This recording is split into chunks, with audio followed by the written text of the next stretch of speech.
sommes le mercredi 30 avril 2014. Bonjour, bonsoir à tous et bienvenue dans la dernière édition d'information pour ce mois d'avril. Pulsation, l'essentiel de l'actualité de la journée. La réponse du président Michel Martelly au Sénat de la République qui propose la mise en place d'un conseil électoral provisoire conformément à l'article 289 de la Constitution amendée.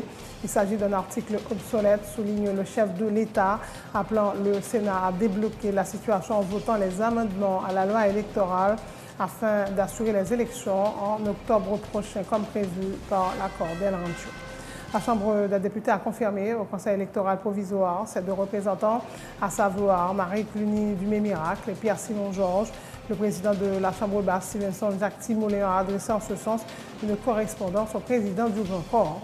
Le Conseil d'administration des organes de sécurité sociale, le CAOS, demande la mise à l'écart temporaire du directeur général de l'ONA, Bernard Desgraffes, et de la directrice générale adjointe, Erna Beaulieu, et ce jusqu'à la conclusion de l'enquête de la Cour des comptes autour de la gestion de l'institution. Ces deux hauts cadres de l'ONA ne veulent plus continuer à cohabiter. Selon le CAOS, la situation est paralysée à l'ONA depuis plus de mois en raison d'un mouvement de protestation des employés pour obtenir la démission du directeur général accusé de corruption et de malversation. Le ministère de l'Agriculture et des Affaires sociales organise à partir du 1er mai à Damien leur traditionnelle foire agro-artisanale au local du ministère autour du thème « Main en main, n'a planté, n'a travail pour développement Haïti ». L'actualité sur le plan international, une exécution vire au supplice en Oklahoma, condamné à mort. Clayton Lockett a succombé au terme de 40 minutes d'agonie après l'expérimentation d'une nouvelle procédure d'injection. L'homme qui avait été condamné en 2000 pour le viol, suivi du meurtre d'une jeune femme qu'il avait enterrée vivante, est mort d'une crise cardiaque foudroyante. Sport, Atlético Madrid s'est qualifié ce mercredi pour la finale de la Ligue des Champions en battant Chelsea 3-1 à Londres. Elle sera opposée le 24 mai prochain au Real Madrid à Lisbonne. Le propriétaire de Los Angeles Clippers, Donald Sterling, radié à vie de la NBA pour avoir tenu des propos racistes. Sterling, détenteur des Clippers depuis 1981, a aussi écopé d'une amende de 2,5 millions de dollars. L'amende sera destinée aux organismes luttant contre le racisme. Voilà, mesdames et messieurs, pour le menu du journal.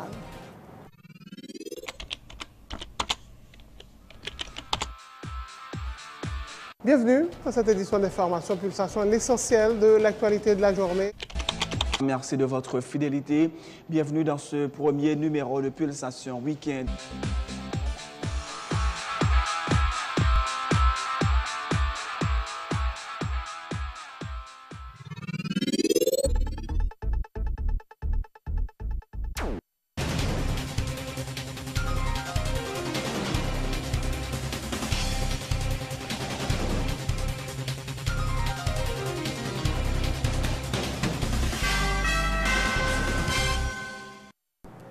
Chef, bonjour, bonsoir. En couverture de ce journal, la réponse du président de la République, Michel-Joseph Martelly, au président du Sénat, Josuel Simon Dera, qui au nom de ses pairs a proposé la mise en place d'un conseil électoral provisoire conformément à l'article 289 de la Constitution amendée. Il s'agit d'un article obsolète, souligne le chef de l'État. Il rappelle que l'accord d'El Rancho s'inspire de l'esprit de l'article 192 de la Constitution amendée en ce qui a trait à la formation du CEP. Il appelle le Sénat à débloquer la situation en votant les amendements à la loi électorale afin d'assurer les élections en octobre comme prévu par l'accord d'El Rancho.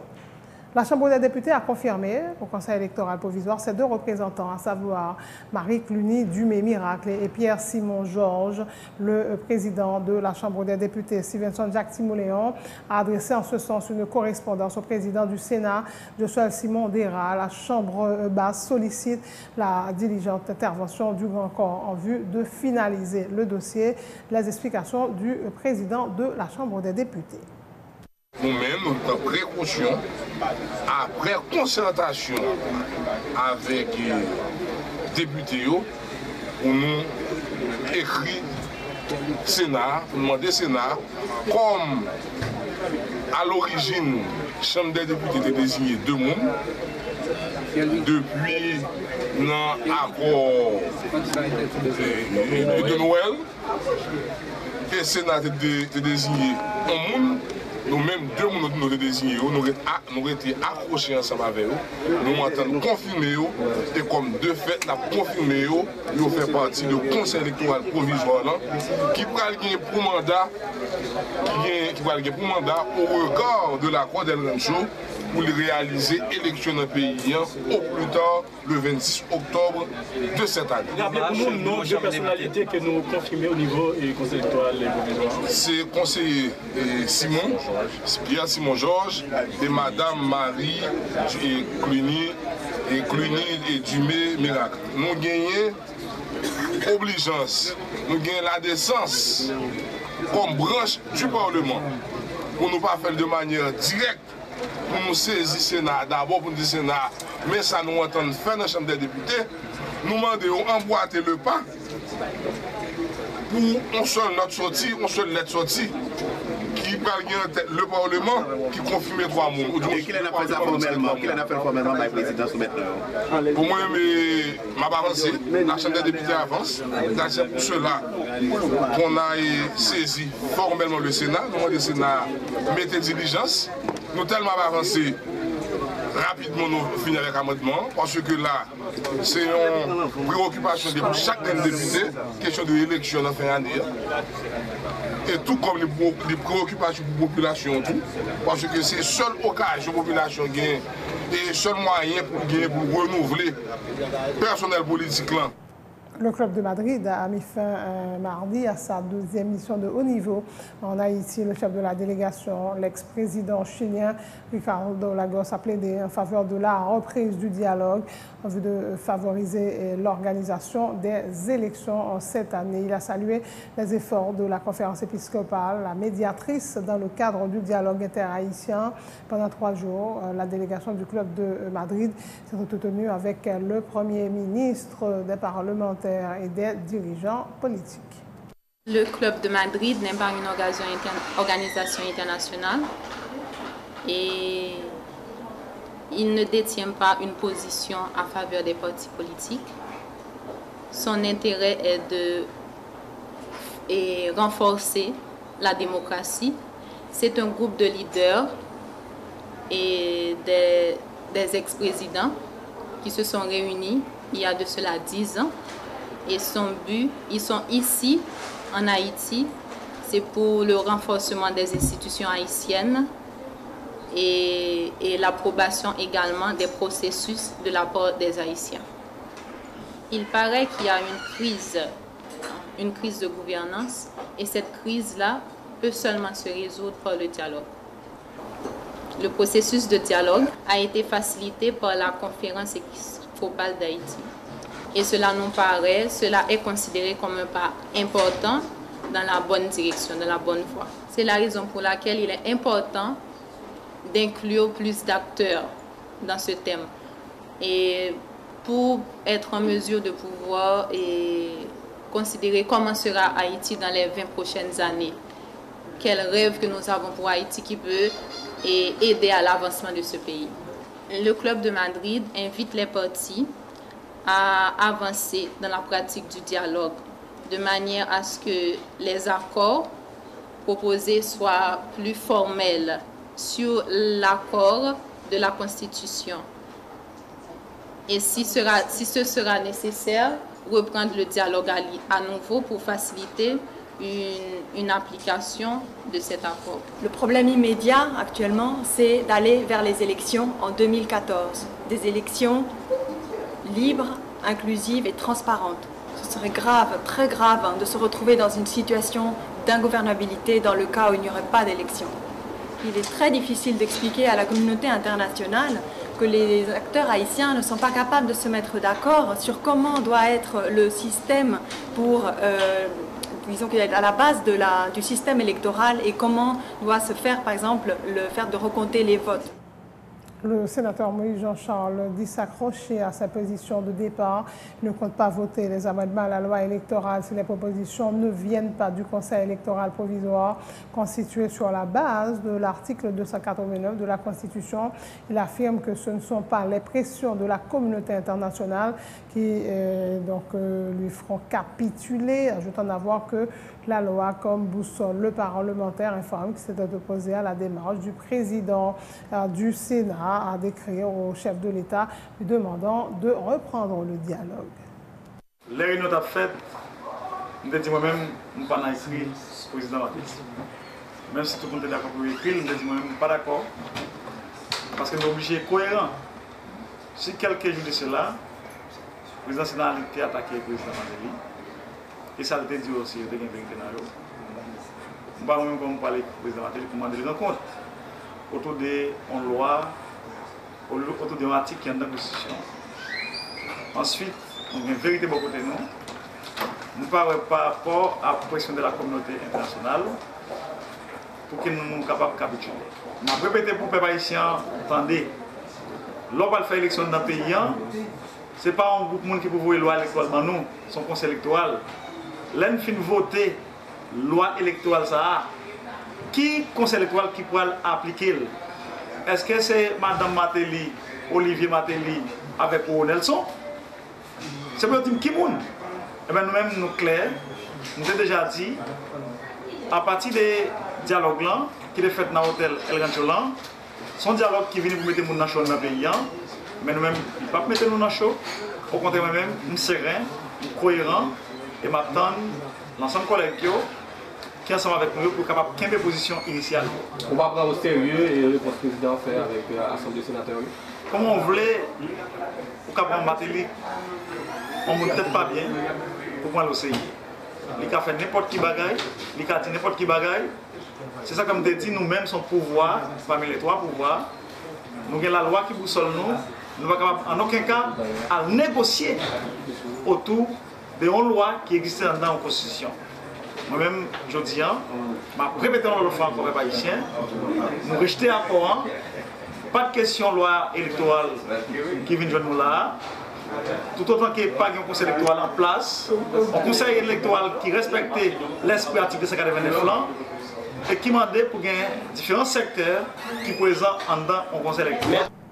Autre point de l'actualité, le conseil d'administration des organes de sécurité sociale, le chaos demande la mise à l'écart temporaire du directeur général de l'ONA, Bernard Degraff, et de la directrice générale adjointe, Arna Beaulieu, jusqu'à la conclusion de l'enquête de la Cour des comptes sur la gestion de l'institution.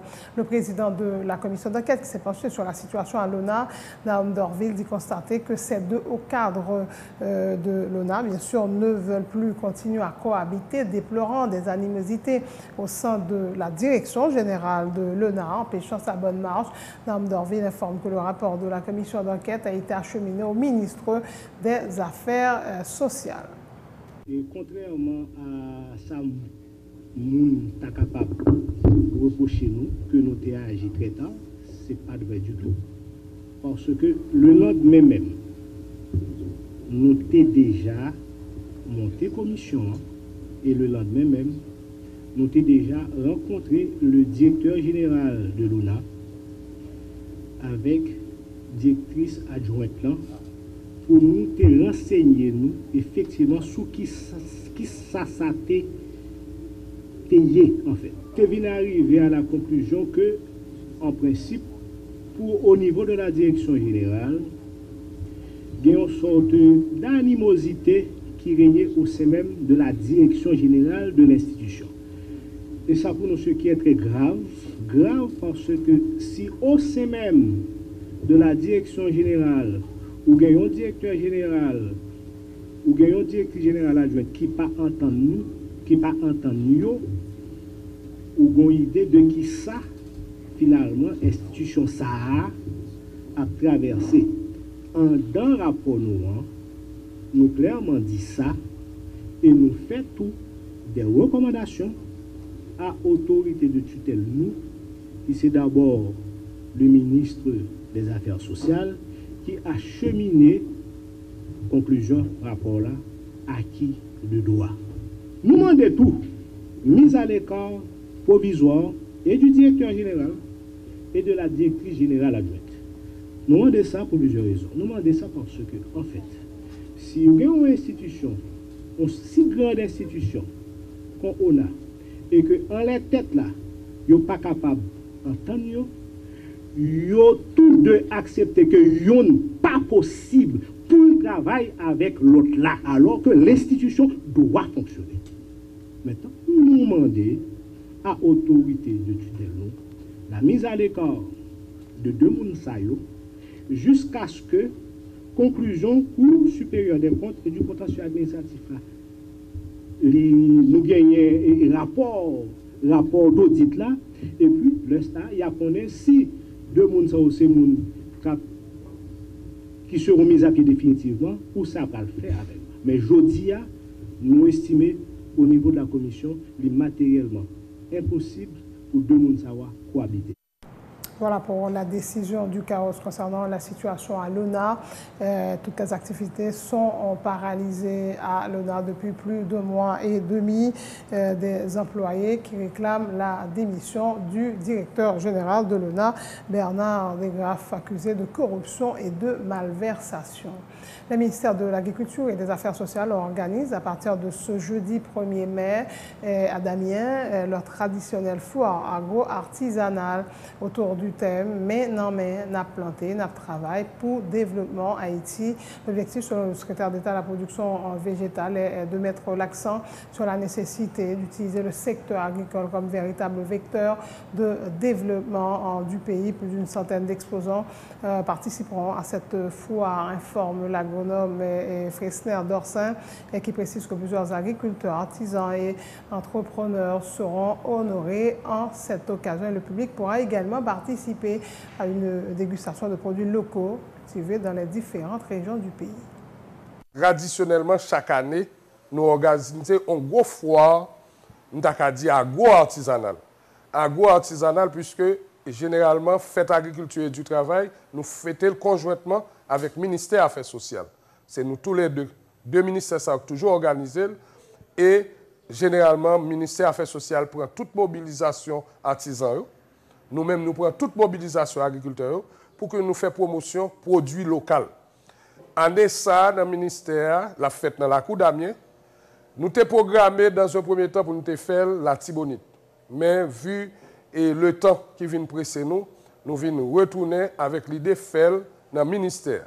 Donc, à une cérémonie officielle, côté président et premier ministre à présent, nous avons honoré des agriculteurs, des entrepreneurs, des artisans, et nous avons fait un gros foire côté moun a vinn joindre. Y a joindre du riz, maïs, pitimi, tout produit qui fait dans l'agriculture et en plus manger local pour manger, pour goûter des saveurs qui sont soit dans le nord, soit dans la Tibonite, soit dans le sud, et que tout artisan nous a représenté chaque année. À peu près une centaine de participants, de monde qui viennent présenter produits et à présent dans la foire là à Nessa. Au-delà de présentation et produits, est-ce que pas gagné et en termes autour de lui-même et Absolument, absolument. Comme chaque année, nous toujours, c'est entre nous et agriculteurs, nous entendons nous sur un thème. En ce thème, c'est main en main, nous planté,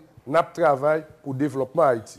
Pour que ça nous dit main en main, nous planté, nous travaillons pour le développement Haïti, nous pensons qu'il y a un bagage qui est important. Si dans le secteur, nous pas fait de telle sorte que pour chaque filière économique, pour chaque filière, nous fait promotion, que le maïs, que le pitimi, que le duri, que le pois, que le yam, nous pas fait tout acteur dans le secteur, chita ensemble, nous pensons, et Jean-Yves qui travaille longtemps, chaque monde a fait affaire par eux, bon côté par eux, pas permettre nous d'avoir un résultat sérieux. Autre nouvelle, le substitut commissaire du gouvernement de Port-au-Prince, Maître Inel Torchon et des agents de la Direction générale des impôts ont visité ce mercredi plusieurs carrières de sable interdites d'exploitation à la Boule 12, une visite organisée pour dissuader usagers qui continuent d'exploiter ces sites en dépit de l'interdiction des autorités haïtiennes, a fait savoir le substitut commissaire du gouvernement. L'informe avoir ordonné la saisie de plusieurs matériels utilisés à cette cette fin. Il rappelle que les sites de la Boule 12, du monde l'hôpital, de la Rivière Grise, du monde Acabri sont interdits d'exploitation alors que le site Saint-Jude dans le nord-est est ouvert aux exploitations. Ces déclarations suivies de celles de Jean-Hubert Saint-Martin, coordonnateur de la brigade anticorruption de la Direction générale des impôts.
Plusieurs habitants de la Boule 12 affirment que l'exploitation des sites de la zone leur permettait de subvenir aux besoins de leur famille, mais font savoir qu'ils sont désormais obligés de se conformer à la décision des autorités suivies.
Et voilà, c'est la fin de ce journal. Le rappel des titres, la réponse du président Michel Martelly au Sénat qui propose la mise en place d'un conseil électoral provisoire conformément à l'article 289 de la Constitution amendée.